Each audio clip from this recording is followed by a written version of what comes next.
नमस्कार. आपलं नमस्ते. स्वागत आहे नमस्ते. आयकॉन स्टील प्रस्तुत बिल्ड आयकॉन या उपक्रमामध्ये. आज आम्ही आलो कवठेमहांकाळ सांगली इथं हो. आणि माझ्यासोबत आहेत यंग इंजिनियर असलम मकानदारजी. नमस्ते. म्हणजे मागच्या काही वर्षांपासून या फील्डमध्ये अतिशय उत्तमरित्या काम करतायत. मग त्याच्यात काही कमर्शियल प्रोजेक्ट्स आहेत, काही गव्हर्नमेंटचे प्रोजेक्ट्स आहेत. नंतर आता स्वतः जेव्हा त्यांनी कामाला सुरुवात केली कन्सल्टन्सीला, तेव्हा ते रेसिडेन्शियल प्रोजेक्ट्सवर पण अतिशय उत्तमरित्या काम करतायत.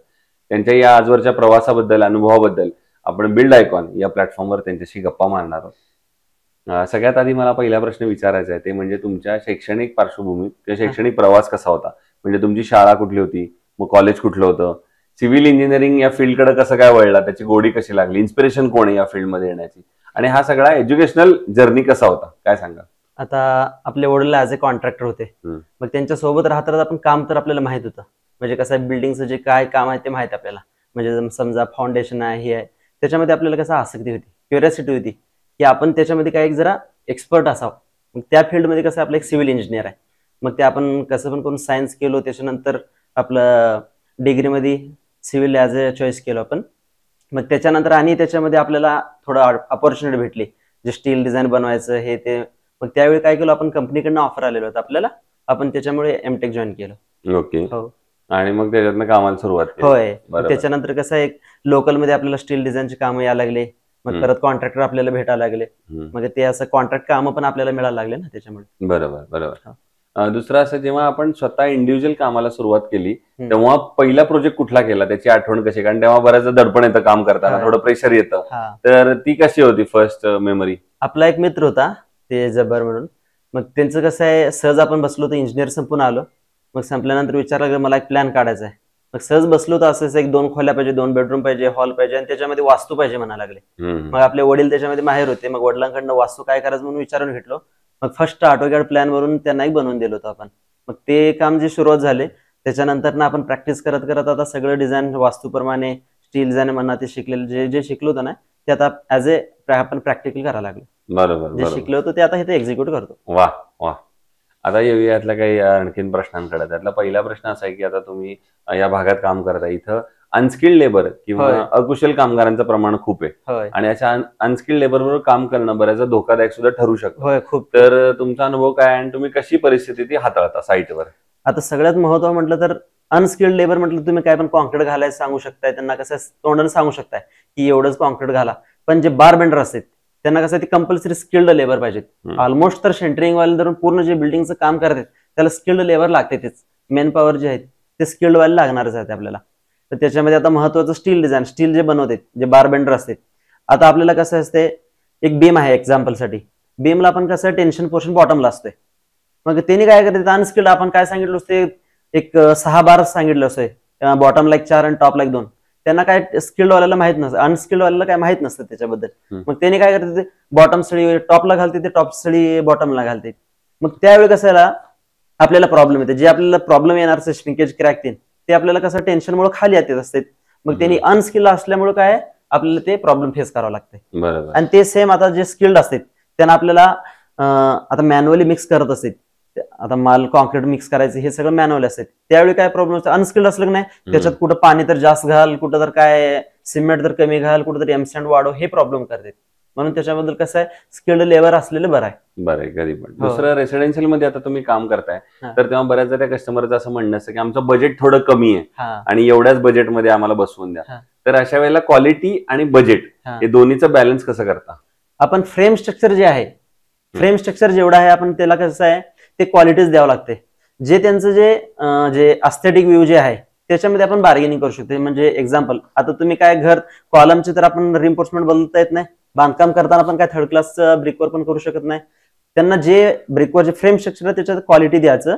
जे राहिलेलं आता आपलं टाइल्स म्हणा, ग्रॅनाइट म्हणा, आपले जे फिटिंग्स म्हणा, सीपी फिटिंग्स म्हणा, हे कसं आहे त्याच्यामध्ये आपण जरा कमी जास्त करू शकतो. आता टाइल्स 60-70 रुपये घालायचे काय 30-40 रुपयाला पण भेटतील, ते आपण टाइल्स वापरू शकतो.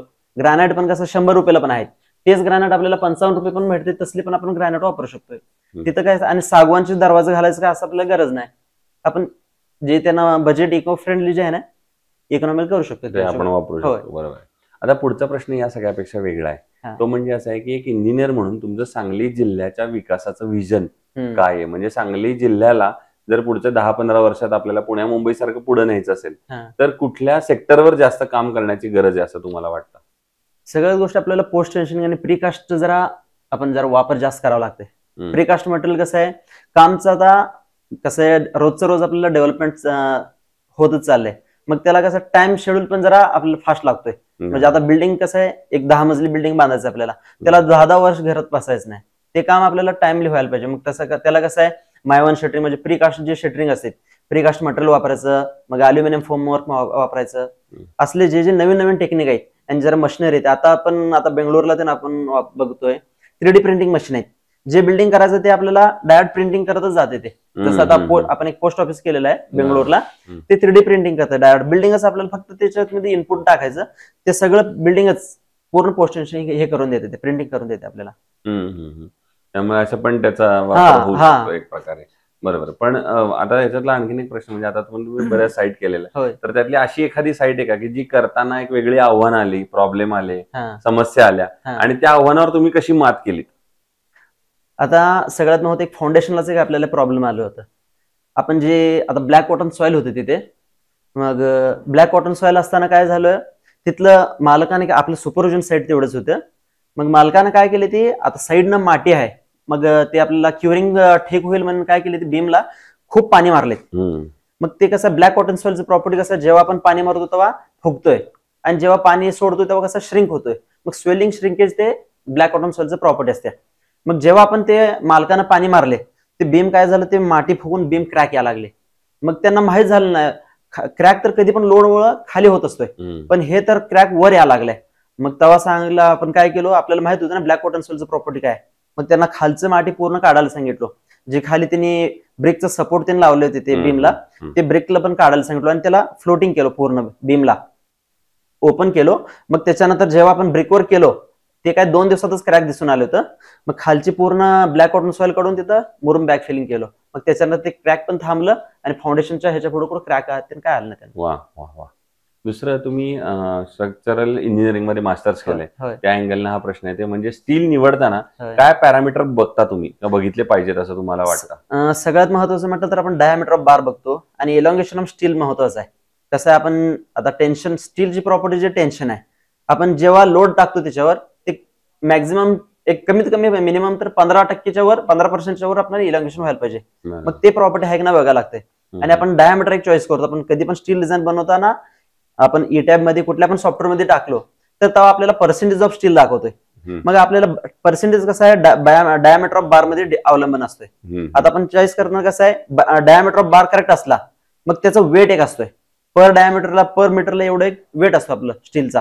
मग ते तिन्ही क्रायटेरिया, इलॉंगेशन, आपलं डायमीटर ऑफ बार आणि वेट ऑफ बार, हे तिन्ही आपल्याला परफेक्ट असलं आपल्या हिशोबानं, मग त्याला आपण चॉईस करू शकतो ते बार. बरोबर. आणि दुसरं, तुम्ही आयकॉन स्टील आता कुठल्या प्रोजेक्ट मध्ये वापरलंय का? होय, आपण खूप प्रोजेक्ट वापरले. कसा होता तुमचा अनुभव प्रॉडक्ट म्हणून, स्टील म्हणून? होय, जे आपल्या ऍज पर आय स्टँडर्ड्स आहेत, जे आपल्याला पर्सेंटेज ऑफ व्हेरिएशन पण आहे. आता बार डायमीटर म्हणला 0.22, 0.395, 0.617, हे जे आपल्याला पर मीटर लेंथचे आहे ते आपल्याला बरोबर, आपल्याला थोडं एक मायनर कमी जास्त आहे, पण सगळ्यात महत्वाचं हे आपल्याला आयकॉन मधनं भेटलेलं आहे. वा.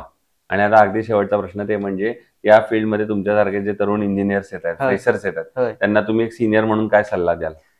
डायरेक्ट फील्ड मध्ये येऊन ऍज ए मी इंजिनियर आहे म्हणून एकदम टिपटॉप राहिल्यापेक्षा आपण कामावर जाऊन पर्सनली इन्स्पेक्शन करून हे काम कसं करते आणि ह्याच्यामध्ये काय चुकलंय आणि ह्याचं इमॅजिनेशन करायला पाहिजे. फ्युचरमध्ये हे असं केलं तर काय आहे, हे नाही केलं तर काय, हे कशामुळे करतो, हे त्यांना एक आपल्याला प्रॅक्टिकल हे व्हायला पाहिजे, त्यांना एक्सपिरियन्स व्हायला पाहिजे. फक्त आपण स्टार्टिंग आलो ऍज अ इंजिनियर झालो, मी फक्त आता पगार घ्यायला चालू झालो असं व्हायला नाही पाहिजे. त्याच्यामध्ये त्यांनी परिणित होऊन, त्याच्यामध्ये एक्सपर्ट होऊन, मग त्याच्या पुढे प्रोसीड व्हायला पाहिजे.